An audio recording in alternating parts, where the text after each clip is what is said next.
पुराने नियम में जो भी व्यक्ति ऊंचे स्तर पे परमेश्वर उठाया वो सब लोग पवित्र जिंदगी जीने वाले, प्रभु के डर भय में जीने वाले।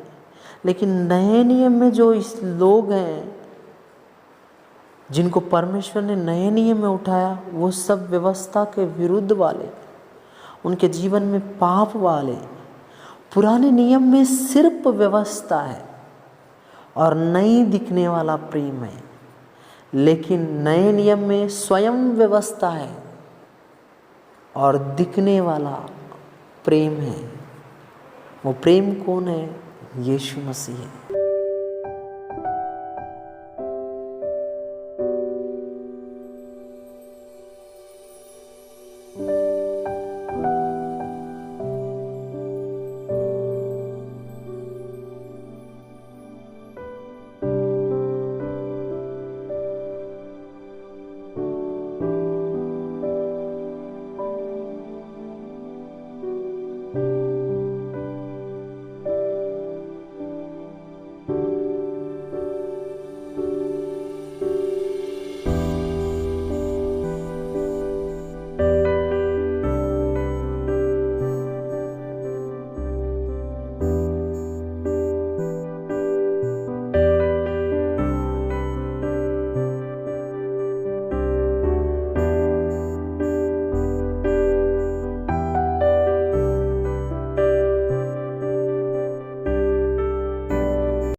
Praise the Lord. आप सबों को जय मसीह की। मेरा नाम आशीष जीवन प्रकाश पीटर। बहुत दिनों के बाद मैं एक ऑडियो के थ्रू आपके पास आना चाहता हूँ और प्रभु के वचन से कुछ चीज़ें सीखा हूँ। कुछ लगा कि ये चीज़ इंसानों तक पहुँचना चाहिए, आप तक पहुँचना चाहिए, इसलिए भेजने की चाहत है। इसलिए मैं आपको भेजने के लिए इस वचन को रिकॉर्ड कर रहा हूँ। यीशु मसीह, यहोवा दोनों एक है, आप और मैं जानते हैं। यहोवा परमेश्वर ने पुराने नियम में कुछ बहुत ज़्यादा सटीक आज्ञाएं, नियम दिया और कहा कि इन वचनों को, इन नियमों को पालन करने से ही मैं तुम्हारे बीच में रहूँगा। और परमेश्वर इस बात के लिए हमेशा वफादार है कि एक व्यक्ति उसके नियम को, उसके वचनों का पालन करने से उसके पास रहेगा। लेकिन कुछ समयों में जब यहोवा परमेश्वर एक पुत्र के रूप में इस दुनिया में आए तो उन्होंने कुछ नियमों को अपने उत्तम प्रेम के कारण नज़रअंदाज कर दिया, नेगलेक्ट कर दिया। इसका ये बिल्कुल मतलब नहीं है कि यीशु मसीह ने अपने ही पिता के वचन को तोड़ा। वहाँ पे कुछ बातें हैं, जैसे मैं आज जो स्टोरी बताने वाला हूँ उसमें आपको समझ में आएगा कि मैं क्या बताना चाहता हूँ। आप सबको पता है ये स्टोरी कि यीशु मसीह के पास एक स्त्री आकर रोते हैं उनके पैरों पे गिर के। ये वाला स्टोरी सबको पता है। उसका पूरा डिटेल से देखिए।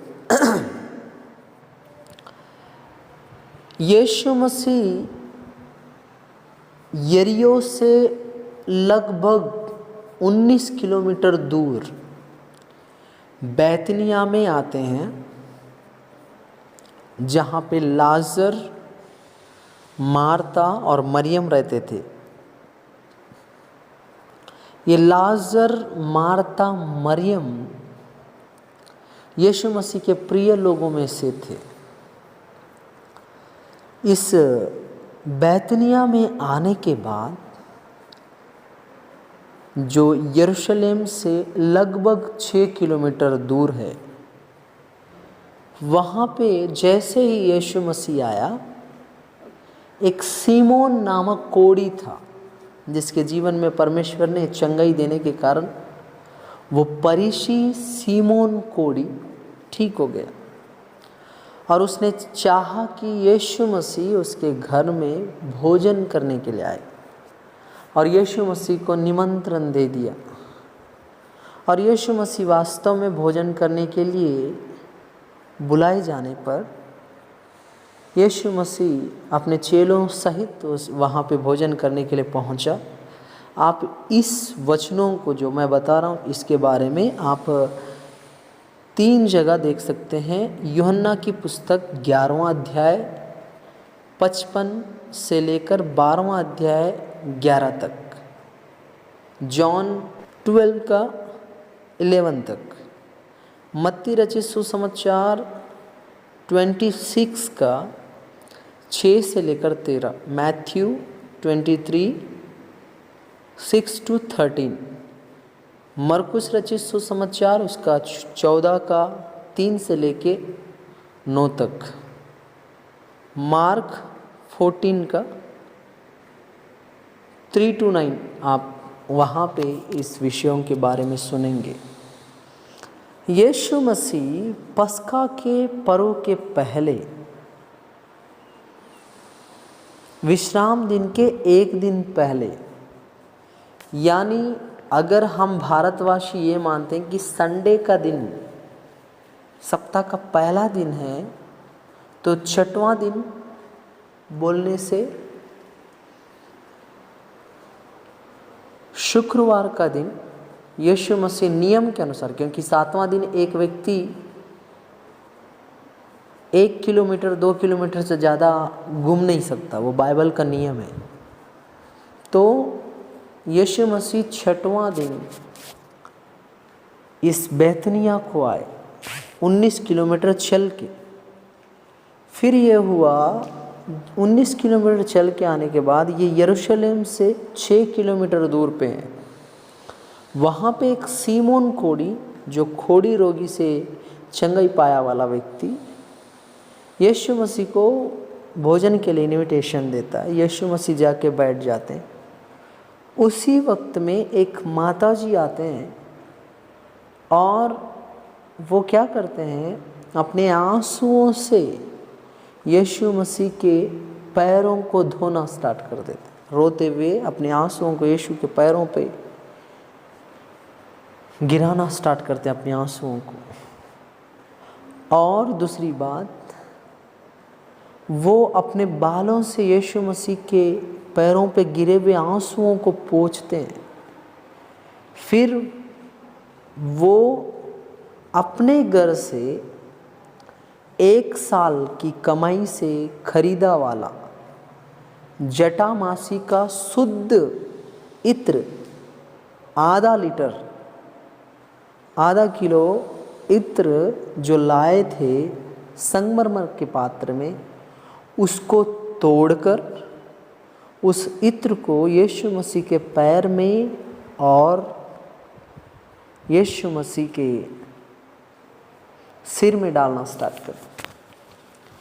ये सब देख के कुछ लोग बोलते हैं कि ये क्या हो रहा है, अपने दिल में सोचना स्टार्ट कर देते हैं, ये तो पापनी स्त्री है, यीशु मसीह को नहीं पता है क्या। फिर यीशु मसीह वहाँ कुछ सिखाता है, वो साइड रखने से सच्चाई क्या है उस इत्र के बारे में यीशु मसीह बहुत ज़्यादा पॉजिटिव बात की है कि अगर वो माता जी मेरे सिर पे इत्र डाल के मुझको कब्र के लिए तैयार कर रहे हैं, तो इसमें आप सबको इतना दुख क्यों है, आपको इतना दर्द क्यों है।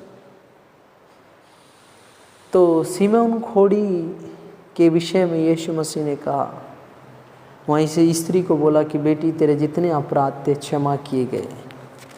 लेकिन इस विषय में पुराना नियम में क्या लिखा है कि ये जो स्त्री थी वो पापनी स्त्री थी, यानी वेश्यावृत्ति वाली स्त्री थी, साम्राइली स्त्री थी। और ये जो भी कमाती थी वो अपने देह व्यापार के साथ ही कमाती थी। और ऐसे देह व्यापार से कमाए वाले पैसे को परमेश्वर स्वीकारता है क्या?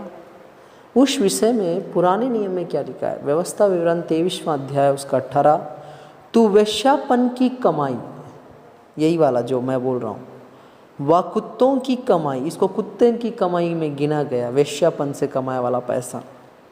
किसी मन्नत को पूरी करने के लिए अपने परमेश्वर यहोवा के घर में ना लाना, उसको लाने का ज़रूरत नहीं है, क्योंकि तेरे परमेश्वर यहोवा के समीप ये दोनों की दोनों कमाई घृणित कर्म है। यानी ये कर्म को दर्शाता है, एक गंदा काम है, परमेश्वर को पसंद नहीं है वाला काम। लेकिन ये स्त्री 1 साल की कमाई से कमाया वाला, कम से कम 300 दिनार से कमाया वाला कमाई का इत्र को, 1 दिनार 1 दिन की कमाई, लगभग 300 दिनारों का बहुमूल्य आधा लीटर इत्र यीशु मसीह के ऊपर डालने से यीशु मसीह स्वीकार करने का कारण क्या था? वहाँ पे यीशु मसीह को व्यवस्था नहीं दिखा, वहाँ पे यीशु मसीह को सिर्फ और सिर्फ उस स्त्री का पश्चाताप दिखा, उस स्त्री का हृदय दिखा, उस स्त्री का रोना दिखा, उस स्त्री का दुख भरा दिल दिखा। इस कारण यीशु मसीह उस इत्र को एक्सेप्ट किए। क्या यीशु मसीह पुराने नियम को तोड़ दिए? नहीं। यहोवा परमेश्वर अगर व्यवस्था के अधीन है तो यीशु मसीह खुद व्यवस्था है। यहोवा परमेश्वर के मुख से व्यवस्था निकली है, वो मुख से निकला वाला व्यवस्था यीशु मसीह। आप पढ़ते हैं कि वचन आदि में वचन था, वचन परमेश्वर के साथ था, वचन परमेश्वर था, वचन देहधारी हुआ और पृथ्वी पे डेरा किया। ये सब हम लोग यूहन्ना की पुस्तक में पढ़ते हैं। ये जो व्यवस्था मनुष्यों के बीच में आई थी, ये स्वयं यीशु मसीह थे और ये खुद हर व्यवस्था की बात को बखूबी जानते थे। लेकिन उस नीच कमाई को, उस पाप की कमाई के द्वारा लाया वाला उस इत्र को क्यों एक्सेप्ट किए? क्योंकि यहोवा परमेश्वर हो या यीशु मसीह हो, वो हमेशा इंसानों के लिए अपने आप को कॉम्प्रोमाइज़ करते आए हैं। सीरियसली हमेशा कॉम्प्रोमाइज़ किया उन्होंने। कैसा कॉम्प्रोमाइज़ किया? पुराने नियम और नए नियम को कंपेयर करके देखिए। पुराने नियम में जो भी व्यक्ति ऊंचे स्तर पे परमेश्वर उठाया, वो सब लोग पवित्र जिंदगी जीने वाले, प्रभु के डर भय में जीने वाले। लेकिन नए नियम में जो इस लोग हैं जिनको परमेश्वर ने नए नियम में उठाया, वो सब व्यवस्था के विरुद्ध वाले, उनके जीवन में पाप वाले। पुराने नियम में सिर्फ व्यवस्था है और नई दिखने वाला प्रेम है, लेकिन नए नियम में स्वयं व्यवस्था है और दिखने वाला प्रेम है। वो प्रेम कौन है? यीशु मसीह है। आज यीशु मसीह अपने आप को बदलकर उस स्त्री के प्रेम को, उस स्त्री के पश्चाताप को स्वीकार करने का सबसे बड़ा कारण ये है कि यीशु मसीह उस स्त्री से प्रेम करता था, उस स्त्री के दुख को स्वीकार करता था, उस स्त्री के लिए यीशु मसीह के दिल में एक बेटी वाला प्रेम था। हो सकता है आप भी, मैं भी व्यवस्था के अगेंस्ट में जी रहे हैं, व्यवस्था के अगेंस्ट में पाप कर रहे हैं। आपको पता है जब यीशु मसीह ने उस गिफ्ट को स्वीकारा, उसने क्या किया? हे पुत्री, तेरे पाप क्षमा हुए, खुशी से चली जा, दोबारा पाप मत करना। आज तक आप पाप में जीते आए, कोई बात नहीं है। यीशु आपको माफ़ करना चाहता है, क्योंकि नया नियम में क्या दिखता है? स्वयं व्यवस्था देह का रूप धारण करके। पुराना नियम पूरा एक व्यक्ति के रूप में नए नियम में आया। वो कौन है? यीशु मसीह, स्वयं व्यवस्था है। और पुराना नियम में व्यवस्था नहीं दिखने वाला प्रेम है, तो नया नियम में साक्षात दिखने वाला प्रेम यीशु मसीह है। वो ही प्रेम आपको भी बुलाता है।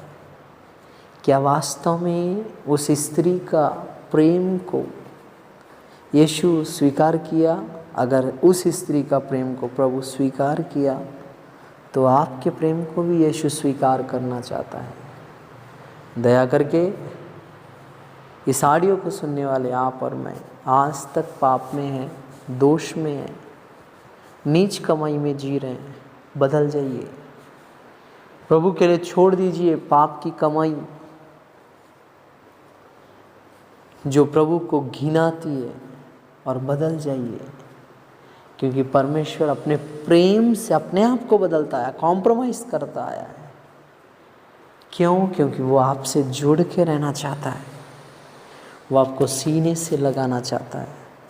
वो आपके माथे में चूम के बोलना चाहता है, हे मेरी बेटी, हे मेरा बेटा, तेरे पाप क्षमा हुए, मैं तुमसे प्रेम करता हूँ।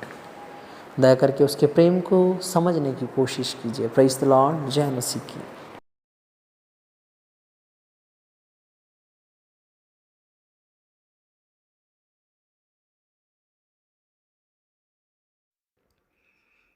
आप मेरे YouTube चैनल को सब्सक्राइब करें, बेल आइकन दबाएं, इंस्टाग्राम और फेसबुक में मुझे फॉलो करें। जय मसीह की।